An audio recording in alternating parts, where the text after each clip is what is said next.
get you the federal assistance that you need. There is no question about it that neither a small town like Phoenicia or even a county like Ulster, you can't handle all this on your own.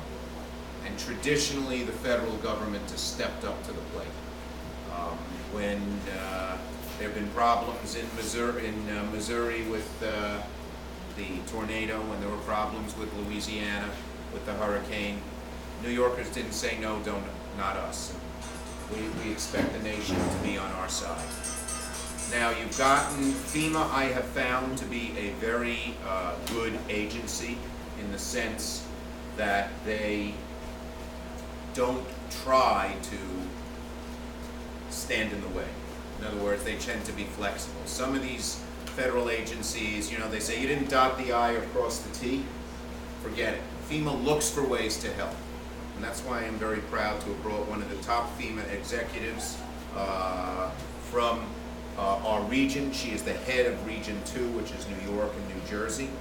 And I want to thank Ms. Canton for coming today and being here and helping everybody out.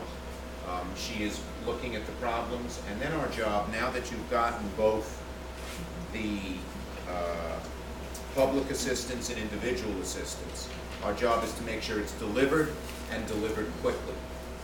And that's what we're trying to do here. FEMA's given out $3 million in the last week. If you're a homeowner, you can get help quickly. They don't make you jump through 28 hoops. If you're a small business person, you can get help quickly. And because of the public assistance, the counties, the towns, supervisors, the villages will get help as well. Because nobody expects you to be able to shoulder the load. When God creates such a natural disaster as this, no one family or community can shoulder the load themselves. What we are asking FEMA to do, the one thing that we're asking them to do right now is open up a second office in Ulster County. The county is my kind, your great county executive keeps reminding me, is the size of Rhode Island. While the center is functioning well up at Hunter, up at Belleayre, that's a pretty long ways away for people to go, and you saw how crowded the roads are and how tough it is. So we're asking FEMA to open another center at the other side, somewhere in the Kingston area. Places like New Paltz were very difficult. It takes more than an hour to get from here to New Paltz on a good day. So we're asking FEMA to do that. I'm making an official request here. And if you'd like to say anything, no, just that this has been an unprecedented disaster. We can't thank enough those first responders that have gotten us this far. You can come up here. You don't have to. Sorry. This is County Executive Mike Hine. Hello, how are you doing? Good to see you. Go ahead, please. Yeah, just to say again, our hearts and minds are with those survivors of this disaster, and our thanks to all those first responders who got us this far.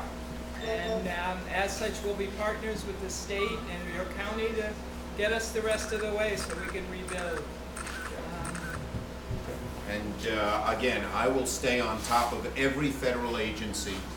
We're going to need the Army Corps to look at a lot of the infrastructure, but also at our riverbeds.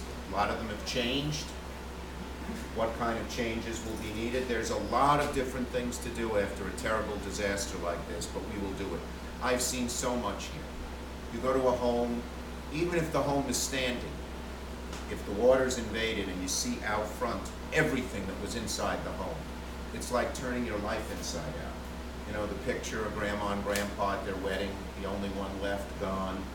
The chair that, dad sat in for 25 years watching TV or reading the newspaper, gone. It's awful. The force of God in nature is just incredibly powerful. And it's created some real problems, but we will stand with you. I came here because the best thing to do is be here in person. You can read about it, you can see pictures, but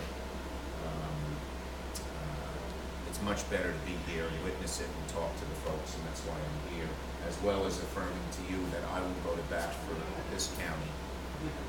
I have eaten every year at least at Sweet Sue's. I heard she had to be closed because of no electricity And a foot of water. and a foot of water.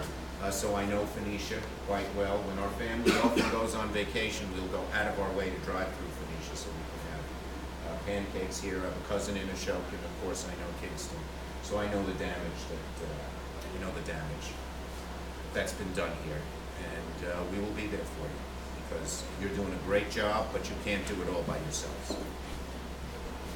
Thank you. Yes, should we? What are you going to be taking the senator to see? More than likely Olivery Road will be a focus.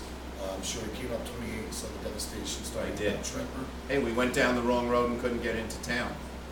All you had to do was witness that. That's a big, That was a Bridge Street Bridge. Bridge Street Bridge, yeah.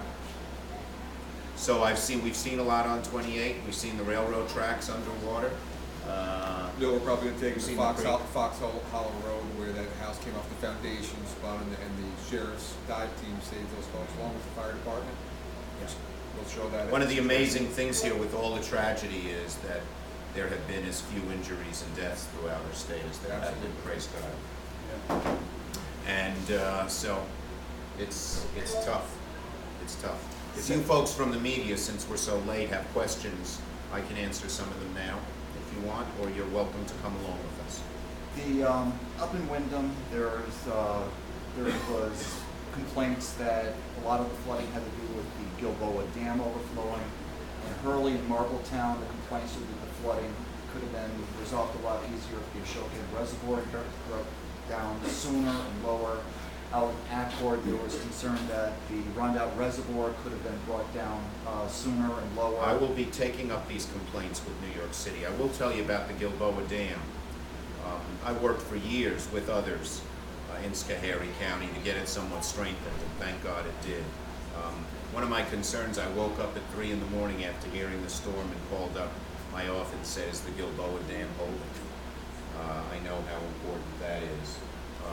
But we will talk to the county executive and the local officials, and if there are complaints that New York City has not done the right thing with the reservoirs, we will make those complaints loud and clear and ask them what they're going to do, not only to prevent it from happening next time, but what they're going to do to undo some of the damage. Is the political football over with the FEMA funding? No. Look, America's had a tradition. We come together in disaster. Here's what you've seen at your relief center. You see volunteers. I saw the people working in the kitchen. And we don't ask. We don't put strings and say, we'll help you, but. We'll help you if. When we have disasters, we're a few days away from 9/11. America pulled together. They didn't ask this, that, and the other thing. And that shouldn't happen now. And we are very hopeful that that won't happen. And no one will say, I'm not going to aid New York. New Yorkers aided every other place in the country when there have been disasters.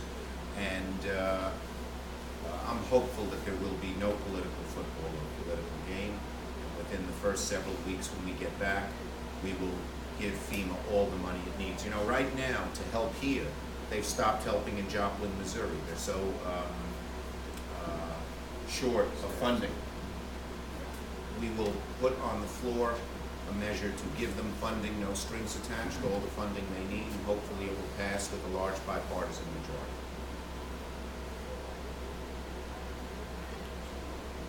Just before we headed out, one of the local resort owners just wanted to tell you what happened to his place, and we will Sure. speak for a minute. Tell or me so. your name. Yeah. Anyone who wants to say something. We were going to